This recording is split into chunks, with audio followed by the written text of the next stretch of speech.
Halo, selamat datang dalam Bloomberg Technews Podcast, Technozone bersama saya Eki Sineksis, dan kali ini kita akan bahas seputar perkembangan industri financial technology di Indonesia yang selama 1 dekade ini sudah menunjukkan akselerasi yang cukup signifikan, meskipun banyak pro kontra juga, tapi ini juga seiring dengan peningkatan kebutuhan akan layanan finansial yang inklusif dan terintegrasi. Nah, untuk membahas lebih lanjut seputar hal ini, kita akan berbincang bersama dengan Chira Kirpalani, CEO dan co-founder dari Ayo Connect, salah satu perusahaan yang menyediakan infrastruktur financial technology di Indonesia yang pada April 2026 datang sudah menginjak usia yang ke-10. Jadi sudah 1 dekade cukup panjang. Dengan perjalanan yang cukup panjang ini, bagaimana sebetulnya visi ke depannya dan seperti apa peran dan kontribusi Ayo Connect dalam mewarnai dan mendukung ekosistem ekonomi digital di Indonesia. Langsung saja kita berdiskusi dengan Pak CK, biasa dipanggil, bukan begitu Pak CK? Betul sekali, Mbak. Apa kabar Pak CK? Baik sekali, Mbak. Isis di mana? Kabar baik juga.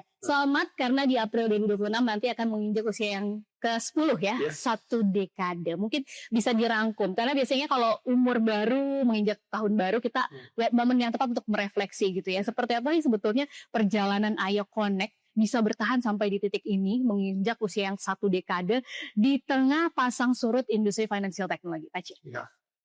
Tentunya banyak pergerakan di industri ya, and survival itu penting banget especially di saat-saat momen yang sekarang ada. Iconic sendiri mungkin awalnya mulai dari 2016, kita 3 co-founders, saya sebagai COO, co-founder saya sebagai CEO. Untuk 8 tahun pertama dia yang menjalankan perusahaan sebagai CEO dan saya mendukung. 2-3 tahun terakhir saya mengambil alih dan co-founder saya mundur sebagai eksekutif, dan sekarang fokusnya lebih ke profitabilitas. Semua startup tentunya harus mengarah ke sana. No option lah di industri ini. Tentunya dari perspektif saya, kita bukan lagi startup ya, saya bisa bilang, karena kita memasuki tahun ke-10, kita lebih mature sebagai organization, dan juga tata cara dan kelola yang kita kerjakan lebih memastikan peran kami di industri ini seperti apa dan membantu industri seperti apa. Selama 1 dekade ini, kalau kita flashback, sebetulnya apa sih capaian utama yang sudah diraih oleh Ayo Connect, dan pastinya melibatkan berbagai pihak juga ya. Gimana kolaborasi strategis yang dijalin selama ini? Ya, terutama sih pertama saya mau memastikan bahwa Ayo Connect ini memiliki lisensi dari Bank Indonesia, yaitu PCB kategori 1, lisensi yang cukup lisensi yang cukup tinggi dan memiliki kredibel, dan memiliki beberapa opsi untuk kita bisa dari lisensi tersebut ada beberapa opsi yang kita bisa menjalankan di sektor industri keuangan tersebut. Salah satunya ya remitansi, uang elektronik, payment gateway, dan lain-lain. Jadi Ayo Connect sendiri dalam beberapa tahun terakhir membangun sebuah solusi yang fokusnya lebih ke sektor multi finance dan asuransi, atau subscription yang sifatnya membantu mereka untuk payment collection. I see. Jadi seperti tadi sudah disebutkan Pak CK di awal, di usia yang menginjak mau 10 tahun gitu ya, seharusnya sudah tidak bisa dibilang startup lagi, karena Bukan sudah startup lagi, growing betul, gitu kan, dan lebih mature.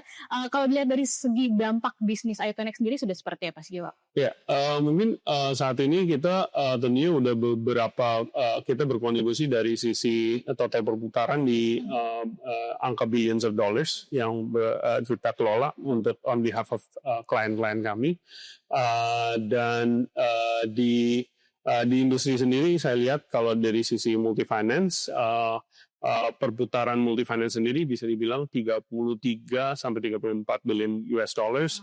Di asuransi sendiri, kalau untuk payment collection preminya sendiri di angka 20-an billion dollars. Total tersebut cukup besar, dan kita bisa kalau kita bisa berpartisipasi di dalam sana untuk membantu mereka, itu cukup besar sih.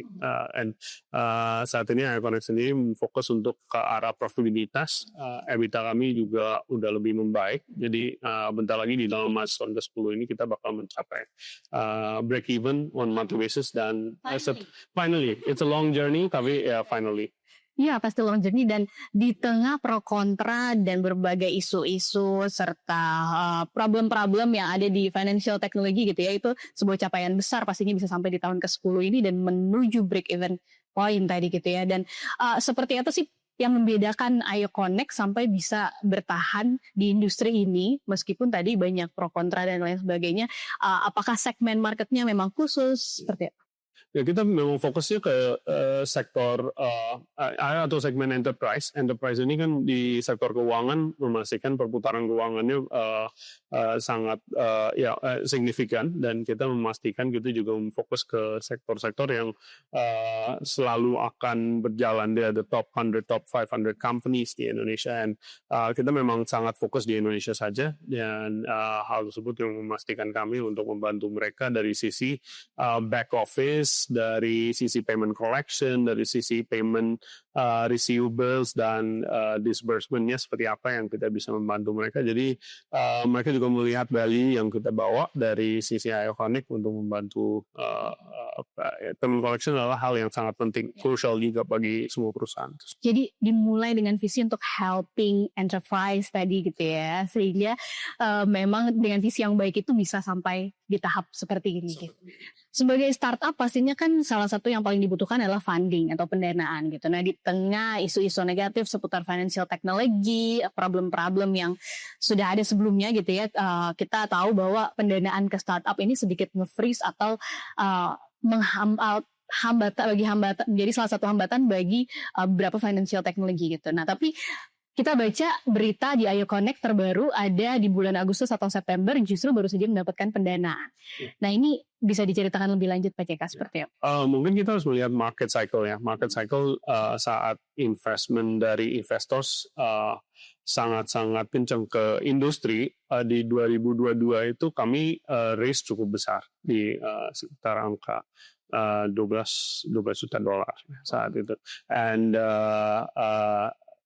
untuk beberapa tahun ini kita mengembangkan beberapa sistem setelah kita mendapatkan lisensi dari Bank Indonesia. Jadi kita mengembangkan sistem, kita menjalankan beberapa solusi, kita go to market dengan pendanaan tersebut, dan tentunya pendanaan tersebut hanya mencapai sampai 2025 tersebut. Akhirnya kita go back ke investor kami sendiri and sharing kepada mereka ini plan kami untuk menjalankan ke arah profitabilitas, dan kebetulan mendapatkan dukungan dari internal investor sendiri yang sangat supportive. Saat itu kebetulan kita mendapatkan kesempatan dari 3 investor yang memberikan terms masing-masing dan bilang oke, kita akan membantu perusahaan mengarah ke arah profitabilitas tersebut. Justru dari internal investor, existing investor, bukan dari yang baru. Bukan gitu dari luar. Artinya kepercayaan trust itu udah terbangun sejak awal gitu kan. Bahkan di tengah pemberitaan yang mungkin kalau kita baca sekilas terdengarnya negatif gitu ya, ada audit dari salah satu investor juga, ya kan. Nah, itu seperti apa sih membangun kepercayaan dari investor? Mungkin saya mau sharing sedikit ya. Ini 2 hal yang berbeda. Jadi investment itu penting sekali untuk kita menjalankan perusahaan ke arah profitabilitas tersebut. Itu plannya sangat clear dari awal, juga sangat clear. Dan hal yang kedua ini kebetulan ada investor, salah satu juga internal investor yang ingin menjalankan third party audit atau independent audit, dan kebetulan mereka tidak hanya menjalankan kepada Ayo Connect saja, tapi kepada beberapa portfolio yang mereka ada. Kebetulan mereka juga hire independent auditor yang world class menurut saya, dan kami sebagai perusahaan sangat supportive dengan hal tersebut ya. Menurut saya audit ini mau audit apapun, mau dari investor atau audit dari regulator atau audit dari pihak ketiga itu sangat membantu. Kenapa? Karena itu membantu kami sebagai perusahaan untuk mengetahui ini area di mana kita bisa improve, especially sebagai dari startup menjadi perusahaan, itu penting banget. And milestone tahun ke-10 ini kita memperkuat governance, risk, dan controls, dan measures. Jadi bagian business evaluation juga sebenarnya dengan audit ini. Betul sekali. Dan ketika ada investor yang mau menambah fundingnya, pasti kan ada due diligence. Kemudian untuk meyakinkan investor itu tadi disebutkan mengarah ke profitability, bisa di-share mungkin Seperti apa target-target ke depannya? Yeah, I think definitely milestone yang kita ingin capai di tahun ke-10 ini, di quarter 2 ini adalah break even at a monthly basis. Jadi per bulan itu kita tidak dependent kepada uang dari investor lagi untuk per bulannya. Tapi di financial year 2026 ini kita aim untuk full year financial kita bakal profitable. Dan profitabilitas itu mungkin kita akan reinvest di area yang mungkin lisensi kita ada tapi kita belum menggunakan solusi tersebut. Ya. Salah satu yang saya tertarik definitely is cross border atau remitansi ke luar negeri ya. Kenapa? Karena kita melihat international trade atau bilateral trade antar negara pun ataupun kalau lihat dari individu traveling itu sangat meningkat, basically industri yang sangat meningkat. Kita mau berpartisipasi di sana, and kebetulan lisensi kita memberikan kami kesempatan untuk berpartisipasi di dalam cross border. Kami mungkin belum menjalankan solusi tersebut. Untuk kedepannya mengarah ke sana. Bagian dari salah satu rencana kedepannya gitu ya, di antara rencana-rencana lainnya pastinya. Kita go back lagi gitu ya, mundur lagi ke perjalanan 10 tahun Ayo Connect gitu. Lesson learn apa sih yang didapat oleh Pak CK selama membangun bisnis ini? Tentunya 2025 ini 2025 was not a tough, challenging year untuk semua. Menurut saya ngobrol dengan fellow founders yang lain atau dengan pelaku industri atau entrepreneurs yang lain, untuk semua mereka bilang it's a tough year. Jadi survival itu penting banget. Di dalam kesempatan tersebut kebetulan saya berterima kasih banyak kepada tim kami yang sangat suportif dan percaya dengan visi yang saya ingin jalankan di Iconic, dan kebetulan hasilnya juga kelihatan. Jadi di 2025 ini kita mengarah ke EBITDA yang sangat lebih healthy daripada yang sebelum-sebelumnya. Mungkin di sisi Iconic banyak yang kita menjalankan efisiensi juga, dan juga dari sisi nggak cuma dari sisi SDM tapi dari sisi pengeluaran kepada third party tools ya, mungkin tools yang nggak diperlukan lagi atau mungkin kita renegosiasi dengan mereka, dan itu hal-hal yang kami jalankan sangat baik. Ya, ini udah mulai masuk ke sisi founder, Pak CK sebagai founder gitu ya, mengelola SDM di tengah tadi semua industri sedang mengalami tantangan, challenge yang cukup besar di tahun 2025 ini. Seperti apa sih sebetulnya bisa mengelola SDM di Ayo Connect sampai bisa tadi sesuai dengan visi misi yang ingin dijalankan? Ya mungkin gaya atau style yang saya jalankan itu lebih seperti kelola sports team. Ya, jadi kenapa sports team kita harus ada of course performance driven, tapi harus memastikan bahwa kita as a team collectively kita mengarah ke satu goal ya. Apakah itu kayak sports team itu mungkin mengejar medali atau mengejar cup ya. Kita juga mengarah ke arah profitabilitas tersebut. Jadi top down itu penting banget untuk sharing this is the goal of the company, and kita sama-sama kita mengarah ke sana. Jadi tentunya saya memberikan kebebasan kepada semua leaders yang ada di Iconic untuk menjalankan fungsi-fungsi mereka, tapi as long as it's aligned. Jadi saya sangat turun juga ke lapangan untuk membantu mereka, dan juga ketemu dengan clients, dan juga membantu dari sisi goals dan perspektifnya, gap set seperti apa yang kita bisa mencapai, dan kayak gitu. Challenge yang paling utama dalam mengelola SDM atau mengembangkan bisnis ini selama 10 tahun ya? Ya, mungkin saya balik lagi ke 2025 ini ya. Mungkin kita melakukan beberapa efisiensi di quarter 2 2025. Saat itu saat yang sangat krusial karena kita lagi dalam proses fundraising yang funding tadi ya. Ada beberapa kelompok pegawai atau employees yang mungkin merasa resah ya, karena mereka melihat ini belum tentu fundingnya bakal didapatkan oleh perusahaan atau directionnya seperti apa. Kadang-kadang kan startup itu mengikuti it's a difficult moment lah, karena itu pergerakan yang di luar kontrol kami ya, di luar kontrol. Gitu ya. Iya, jadi ada beberapa kelompok yang bilang, oh ini bakal dead nih, bakal jangan diterusin, mungkin kita loncat aja ke tempat lain, dan itu menjadi tantangan sangat besar karena saya harus memastikan bahwa operasionalnya tetap jalan, tidak terhambat. Kedua, itu jangan jadi negative impact. Dan ketiga itu ada beberapa key leaders yang saya harus memastikan mereka tetap believe dengan saya, dan proses yang kita harus jalankan. Proses itu sangat berat bagi saya, terutama as a founder. Tapi as long as saya convinced dan believe, dan investor kami juga sangat believe. Of course, proses administrasi fundraising itu sangat memakan waktu, dan it's not easy karena ada paperwork, ada beberapa fundraising itu sangat yang dulunya mungkin makan waktu 3 bulan, 6 bulan, sekarang bisa makan 12 bulan, biarpun amount-nya sama. Jadi proses itu sangat-sangat kompleks, tapi luckily dengan ini fundraising-nya dari internal investors, mereka sudah memiliki kepercayaan, sudah mengetahui proses kita, dan kapabilitas dan progress yang ada.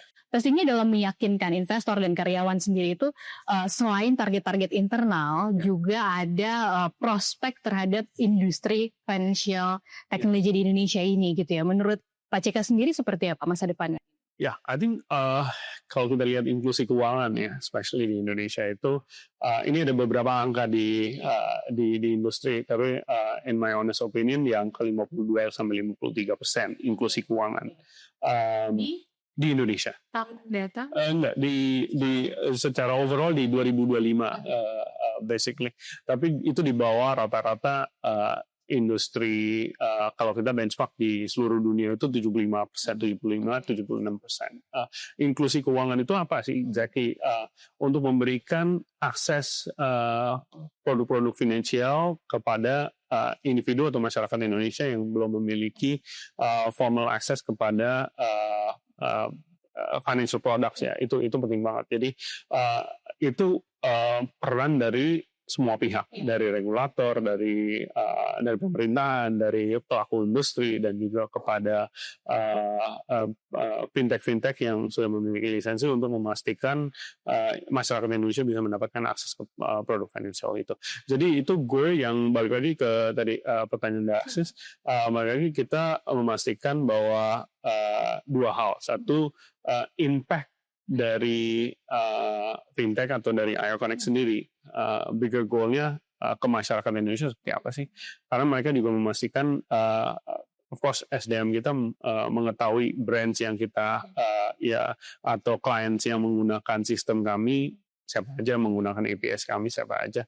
Mereka mengetahui, mungkin mereka juga ada touch points day to day-nya dengan perusahaan-perusahaan tersebut, ya pasti mengetahui hal tersebut. Tapi balik lagi yang kedua, goals dari company, at least dari perspektif manajemen, dari perspektif saya sebagai CEO, saya menginginkan bahwa perusahaan IO Connect ini bisa ke arah IPO atau ke arah bursa. Ini pernah di mana-mana ini. Belum. Iya, belum. Seperti apa? Kenapa mengarah ke IPO? Ya, I think level maturity dari company itu sendiri itu beda ya. Jadi it's ini prospek di mana company menjadi really governance, ada public yang memiliki saham di perusahaan itu, accountability sangat strong, dan juga kredibilitas bagi perusahaan juga sangat, transparansi, kredibilitas bagi perusahaan meningkat karena kita memastikan kita juga kontribusi ke financial industry. Itu goals dan aim dari saya, perspektif saya. Tapi of course ada banyak investor, ada banyak shareholder. Saya dalam kapasitas manajemen akan membawa hal tersebut setelah kita mencapai milestone yang saya jadi ada beberapa tahap. Betul sekali. Tapi ujungnya hopefully ke IPO gitu ya. Karena kan banyak yang agak kecewa gitu mungkin dengan perusahaan-perusahaan yang sebelumnya nggak IPO, kelihatannya prospeknya bagus, tapi justru setelah IPO tidak sesuai harapan gitu. Itu gimana Pak? Mungkin pricingnya di aim sangat tinggi ya di awalnya. Jadi kita harus memastikan pricing kita juga bukan B2C brand atau end consumer brand. Jadi mungkin perusahaan-perusahaan teknologi yang sebelumnya sudah float di market itu lebih fokusnya ke B2C. Ya, kita fokusnya ke B2B. Jadi kita melihat kami mungkin saya sering use this term, kita bukan fintech, tapi kita techfin. Teknologi dulu baru fintech, financialnya setelah itu ya. Jadi techfin itu lebih fokus ke teknologi infrastruktur kan, infrastruktur karena teknologi. kan. Jadi itu yang menjadi kekuatan dan pembeda dari Iaconic sendiri, ya kan, dan membuat Pak CK pede ketika nanti IPO sesuai dengan harapannya, hopefully gitu. Yeah. Banyak yang itu belajar juga dari yang sebelumnya sudah float di market. Nah, kedepannya selain tadi IPO gitu ya, mungkin lebih ke arah produk gitu. Bisa dijelaskan ke berapa dari pemirsa Bloomberg Tech News mungkin belum ada yang tahu lebih detail gitu ya, produk-produk apa aja atau lain-lain apa aja yang dimiliki Iaconic dan kedepannya akan dikembangkan ke arah. Jadi kita ada 3 pilar, pilar A, pilar B, pilar C. Pilar A sendiri kita fokusnya ke payment gateway, yaitu solusi yang kami berikan kepada enterprise segment yang sifatnya lebih ke payment collection. Jadi kita membangun sistem yang bisa dibilang membantu auto debit.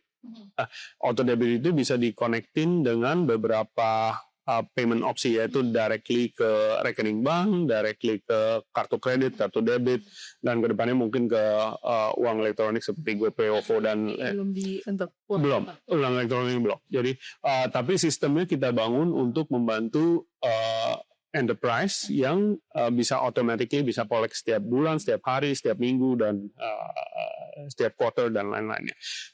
Sistem itu yang banyak dipakai oleh para multi finance, industri asuransi, dan juga subscription. Jadi memang itu khusus untuk sana. Karena kita membangun itu menjadi core solution dari Iaconic sendiri. Karena kita membantu ratusan enterprise, jadi mereka juga banyak yang menggunakan payment solution, payment gateway yang lainnya seperti virtual account dan juga payment system yang kita bangun. Ada beberapa yang menggunakan disbursement juga. Disbursement itu penting bagi perusahaan untuk menjalankan refund, claims insurance, dan lain-lainnya, saluran untuk menyalurkan kredit dan lain-lain yang menggunakan solusi kami. Itu di payment. Yang B ini lebih ke buyer agregator atau mungkin bisa dibilang agregator untuk mendistribusikan digital product. Jadi kalau Maxis melakukan transaksi dari perbankan atau non-bank, aplikasi seperti boleh share brand atau ya mungkin aplikasi-aplikasi bank dari bank-bank BUMN itu banyak menggunakan agregator payment system kami, dan juga nggak cuma bank BUMN tapi ada 23 bank yang sekarang sudah menggunakan sistem kami. Jadi kalau Maxis melakukan transaksi, membayar tagihan atau melakukan payment di aplikasi mereka, itu yang proses itu kita. Oke. Jadi kita di belakang layar. Ya. Iya. Seperti jembatan gitu. Betul ya. Sekali. Tapi pasti ada tantangan juga dong untuk bisa kerjasama dengan mitra-mitra atau klien-klien, terutama mungkin perbankan, karena pasti mereka juga akan mengembangkan sistem-sistemnya sendiri. Seperti apa menghadapi itu? Ya, bank itu core solution dari bank itu ada beberapa yang mereka kelola sendiri, tapi ada beberapa yang mereka menggunakan agregator atau menggunakan payment system, yaitu seperti Iaconic. Iaconic salah satu payment aggregator dan agregator bill payments yang terbesar di Indonesia. Jadi kami membantu bank dan non-bank. Jadi non-bank pun ada beberapa banyak e-commerce dan fintech yang lainnya. Itu kita membawa use case. Jadi kenapa bank dan fintech dan non-bank menggunakan agregator itu go to marketnya jauh lebih cepat. Jadi mereka mengintegrasikan sekali tapi mendapatkan banyak atau puluhan atau ratusan produk secara cost-nya juga pasti lebih rendah. Definitely, karena kalau harus mengintegrasikan satu persatu itu bisa makan waktu 4 bulan, 6 bulan. Tapi dengan mengintegrasi dengan Iaconic itu go to market jauh lebih cepat dan juga cost juga sangat minim. Oke. Selanjutnya produk apa lagi mungkin yang akan kita ada partnership dengan salah satu kebetulan salah satu pemegang saham kami memiliki solusi-solusi yang sudah dikembangkan di luar Indonesia dan digunakan di beberapa market di Timur Tengah, di Southeast Asia dan juga di India dan Europe. Solusi tersebut lebih ke risk dan security. Jadi kita akan membawa solusi itu ke Indonesia. Kita udah bawa, in fact di 2025 ini kita dan 2025 kita bawa dan 2026 ini kita akan fokuskan solusi tersebut lebih ke fraud detection, tokenisasi dan teknologi-teknologi yang akan membantu security. Jadi lebih ke security atau keamanan ya Betul fokusnya. Betul. Karena memang tadi soal fintech ini agak beresiko tinggi dan kepercayaan dari penggunanya juga sangat bergantung kepada security itu tadi ya. Benar. Nah, kedepannya setelah memasuki usia ke-10 gitu, visi apa sih dari Ayo Connect khususnya dalam kaitannya dengan inklusivitas ekonomi digital di Indonesia?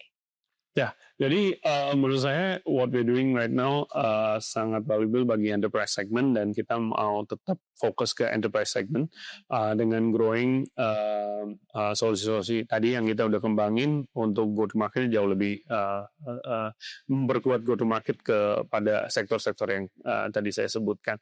Tapi antara enterprise tadi mungkin saya juga mau menginginkan kita juga memasuki ke segmen SME ya. Jadi segmen SME ini cukup menarik karena ini peningkatan transaksi di SME ini sangat meningkat. Dengan adanya KRIS atau payment system yang menjadi sangat gampang untuk melakukan transaksi dan pembayaran ini hal yang sangat positif menurut saya dan transaksi KRIS sendiri sudah mencapai kalau saya terakhir udah sampai mencapai 55 juta transaksi, jadi itu cukup meningkat dan kebetulan kita belum berpartisipasi di sana dan hopefully di kedepan hari kita akan berpartisipasi juga di sektor sana. Tapi berarti masih skopnya di Indonesia ya? Atau ada kemungkinan Ayo Connect akan mengembangkan sayapnya ke? Enggak, kita memang sangat fokus di Indonesia dan kita mau menginginkan bahwa kita menjadi salah satu market leader di Indonesia dengan fokus ke sektor-sektor tadi dan berpartisipasi di. Oke. Terakhir Pak CK, harapannya mungkin untuk regulator atau juga pihak-pihak yang pastinya dibutuhkan partisipasinya untuk mendukung inklusivitas ekonomi digital di Indonesia seperti apa? Ya, mungkin ada konsep yang di luar negeri biasanya dipanggilnya open finance ya. Okay. Open finance ini adalah akses ke informasi yang mungkin bisa diberikan untuk membantu inklusi keuangan. Nah, itu dari sisi penyaluran kredit atau penyaluran atau memberikan dana pinjaman atau dari sisi payment system itu mungkin harus ada national ID, harus ada security measures yang bisa memberikan informasi tanpa memberikan informasi tersebut melalui mungkin channel-channel yang biasa diberikan.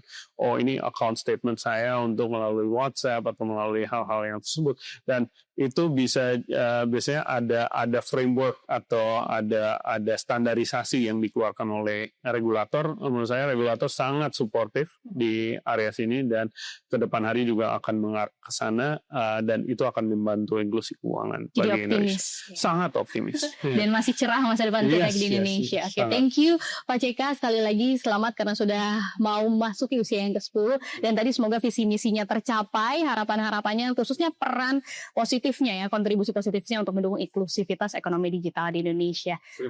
Terima kasih untuk Ayo Connect dan sukses terus untuk Ayo Connect. Demikian perbincangan kami bersama dengan Pak Chira Kirpalani, CEO dan co-founder dari Ayo Connect. Sampai bertemu di Bloomberg Tech News Podcast Technozone berikut.